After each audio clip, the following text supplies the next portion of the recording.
What's up? This is Topic of Discussion. I'm Ian Traub, filling in for Travion Davis. I'll be a little less cool, and this is kind of just dumped on me, so we're going to see how it goes. And this is my boy Caleb McKeag, here to tell you about this week's sports, everything you need to know about it.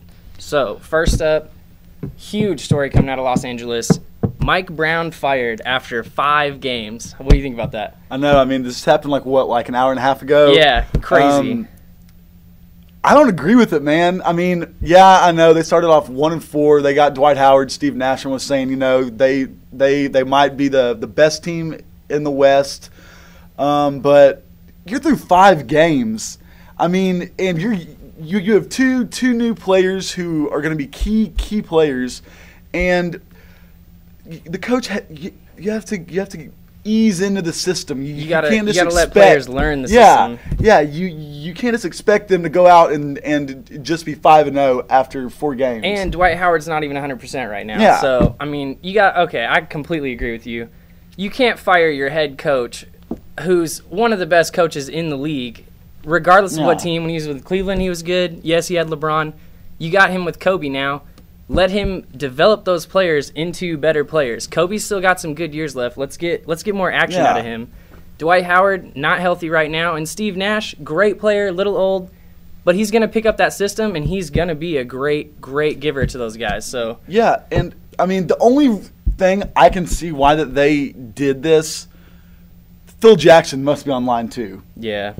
That's the only reason I can see why that this came now. Yeah. Because is if he showed them some interest after the Dwight Howard signing. Yeah. I mean, I think it'd be great if he comes back. That's going to be a huge story coming out of there anyways. But he'll come back. He'll bring a couple more rings to the city of Los Angeles. I don't think the Heat could stop them if Kobe and him get back together. I think that's just it's too many powerhouses in one little town. Yeah, it would be tough. Yeah. Also, battle. NBA news, we're still on the NBA. We got the Mavs. They're off to a 4-1 start. Woohoo! What do you think's contributing to that? One of the Lakers' losses, too, in the first game of the year. Killed them. Yeah.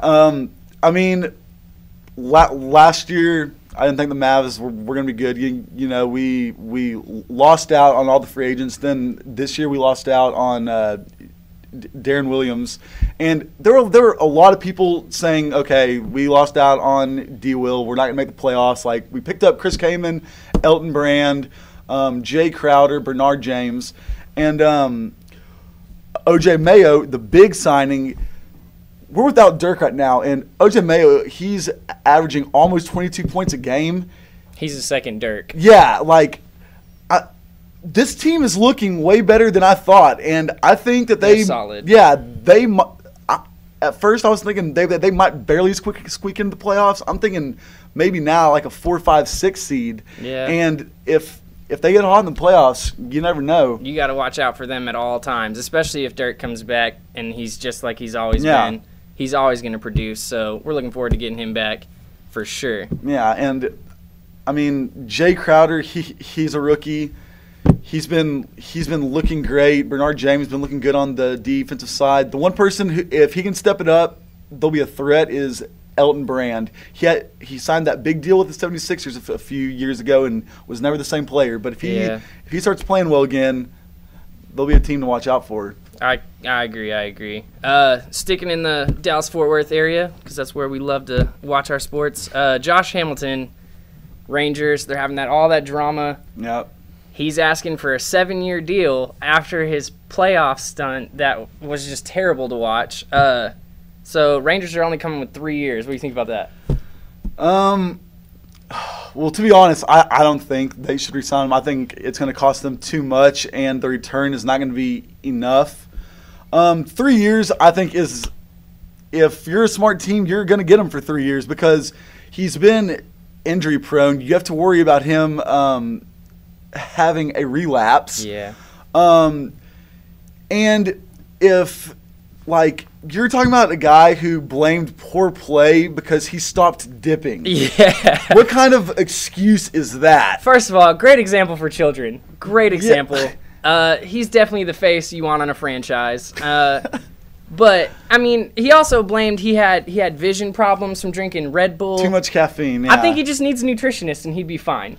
I think I think we just tell him maybe eat some peanut butter and jelly sandwiches, keep it simple, and keep swinging. Because I think he hit 43 home runs this year. Yeah. I mean, he's still a great player. He set out all that time and led the AL in home runs until the last 5 games of the season. And honestly, this year he at least stayed healthy. He played more games this year than he had since 2008. So, I mean, he's still got some life in him. I don't know if I would re-sign him for 3 years. I think I would give him a 2-year deal. And he's going to want $15 to $16 million a year, if not more. Yeah.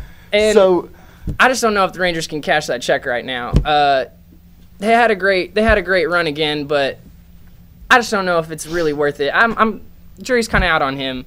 I think I would keep him 1-2 years, but if he continues his playoff, just going to sleep in the dugout, I don't think I could re-sign him. Yeah, and the thing is, the Rangers, they're going to give him a fair deal for the 3-year contract, but some bullcrap team is going to wander up out of nowhere like the Bo Sox, who are in total rebuilding, and they're going to offer him 7 years, $100 million. Yeah, like $20 million a year contract just to have one big name person, and you know what? If he does that, he can go up there, and I'll be totally fine with that because he can dip all he wants up there. The only reason he even is where he is because we gave him his last chance in the majors, and he won't even give us a hometown discount. Yeah, I know he wants to get paid and he wants to get his family set up, but come on, man. Ranger organization's definitely been good to him. I think he owes them a lot, but I mean, it is a business. I would ask for as much money as I could possibly get. You can't fault him if he's going to go to Boston or if the Yankees get crazy and decide to sign him and get rid of A-Rod. I mean, who knows? Sports are getting crazy lately. Switching to NFL news, though. Just had the second annual voting of Ndamukong Suh as the dirtiest player in the NFL. Yep.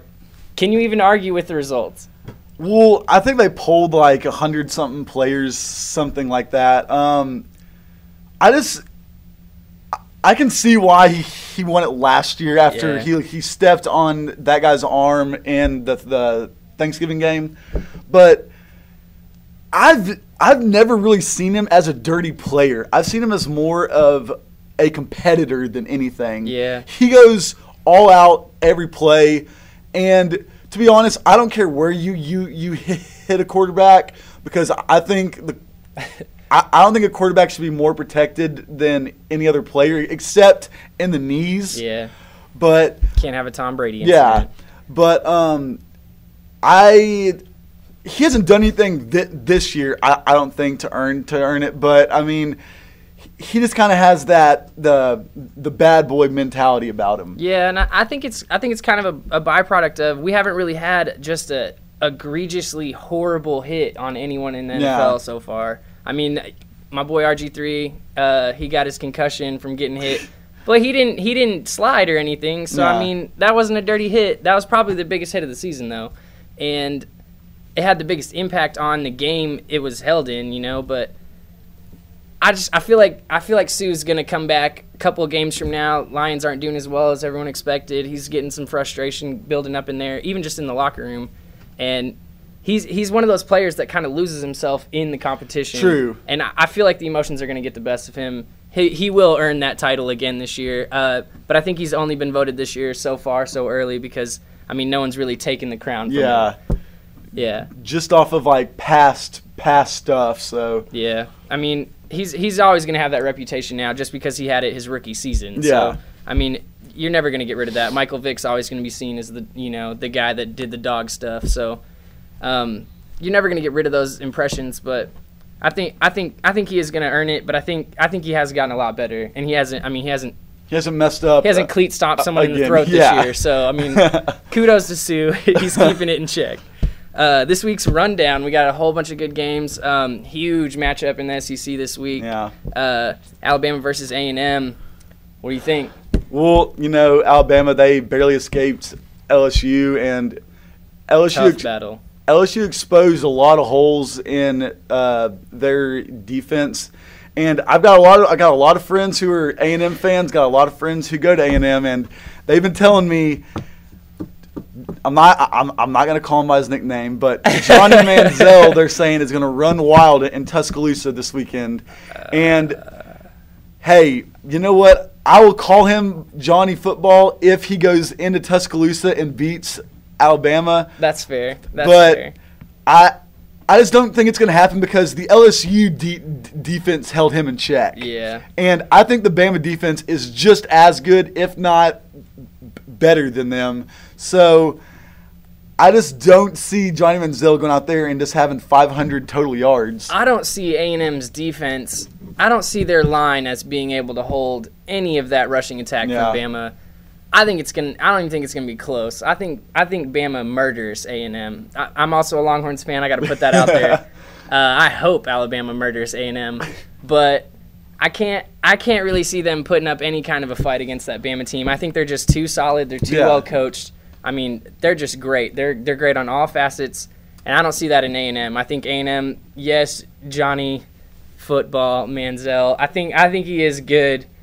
I don't know that he can carry his team past Bama. He's definitely I'm going to say he's definitely not that good. However, I'll call him Johnny Football all day if he puts up any kind of like a 400-yard game or something. If he puts up any kind of numbers above like 180 yards passing and 100 yards rushing, if he does anything close to that, he can be Johnny Football for the rest of his life. He has to win, though. He can't just put up. That's very true. He can't just put up just the numbers. Like he can have as many yards as he wants, but if he can't beat, if he can't win a big game, then what's the point? That's true. That's true. That's the reason America loves Tebow. He at least wins, but he does not put up numbers. He did in college though. He did in college.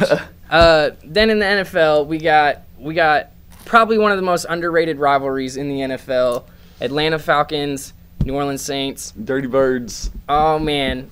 They used to be my favorite offenses on Madden. I mean, they put up video game numbers. Drew Brees is good. They got Matty Ice in Atlanta now. I'm loving that matchup. What do you think? I feel like the Saints are kind of starting to pull it together, but I still can't really tell.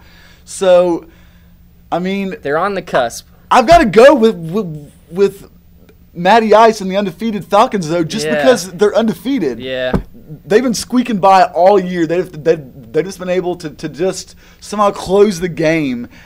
It's hard to root against them. It's hard to root against them. Julio Jones, Roddy White, like, how do you cover those two? I really don't know. They've got, I would say, if not the top receiving core in the NFL, they've got at least top three. Yeah. I think Packers are pretty solid once their injuries are, once Greg Jennings and everything is healthy. If that ever happens again, I think hands down they're the best receiving core. And then with Aaron Rodgers, they're killer. But the Falcons and Saints this week, I really think it's a team. It's a game of teams trying to find their identity. Like, is New Orleans just going to become the team that, okay, well, we'll just lose the rest of the games and get a better pick for the draft next year? We're probably going to lose Sean Payton. Definitely losing Sean Payton, I guess, is what they're saying now. Are they going to win this game and fight for the rest of the season, try and make playoffs on the off chance of like a wild card? Or are they just going to lose out? And then for the Falcons, no one gives them credit for being undefeated. I know. No one. Everybody keeps saying they're going to lose the next game. When the Colts had that undefeated season, everyone's thinking like, oh, man, Peyton Manning, greatest team ever. No one will beat them. No one gives Atlanta credit for anything they've done this year. I'm one of them. I'm not going to lie. I don't know how they win every week. They just don't, like... They don't make mistakes. Yeah. And they're a clean team. You look at them, and you're just kind of like, how are they undefeated? Yeah. I mean... They just keep showing up, and they keep fighting, and they stay in games because they do not turn the ball over, and their defense is solid. Their defense isn't great, but it's not full of holes. So that's what it takes in this league now. Yeah, I mean, they do have two of the best corners in the league, Dante Robinson and Asante Samuel. So, you got the Dreads Brigade back there. True. But, I mean, I don't think the Saints are going to roll over. I don't think that's in Drew Brees' nature, but I don't think they're going to win. Yeah. I feel like Brees is going to put up some video game numbers again this weekend, but I don't think his defense is enough to stop Matt Ryan. It's just not going to happen. Even their backfield. I mean, they're putting up pretty good rushing yards too in a year that no one is having a rushing yard attack. So they're honestly a pretty solid team, and it's time people started giving them credit. But if they lose this game, all of a sudden everyone's going to be asking questions. Yeah. Oh, how have they won 8 games? Though, yeah, they're probably like 2 wins away from clinching a playoff spot. Yeah, hands down. So I think Atlanta's going to win. I'm going to say by at least 2 scores, but probably not even that close. And then my Dallas Cowboys, your Dallas Cowboys, playing the Eagles, probably the greatest rivalry in the NFL's history. Great matchup.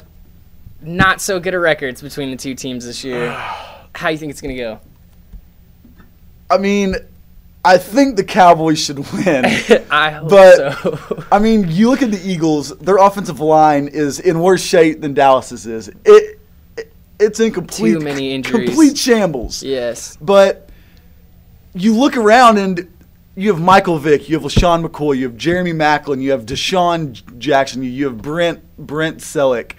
Probably one of the best skill position teams in the league. And they've been that way for a decade. Yeah. They've been stacked. And you can almost do the same with the Cowboys, but I feel like the Cowboys play down whoever that they're playing that, or they give whoever they play 23 points in the first quarter and then come back and lose by 1. So I mean, you just don't know what Cowboy team is going to show up. And the Cowboys, they have 8 games left.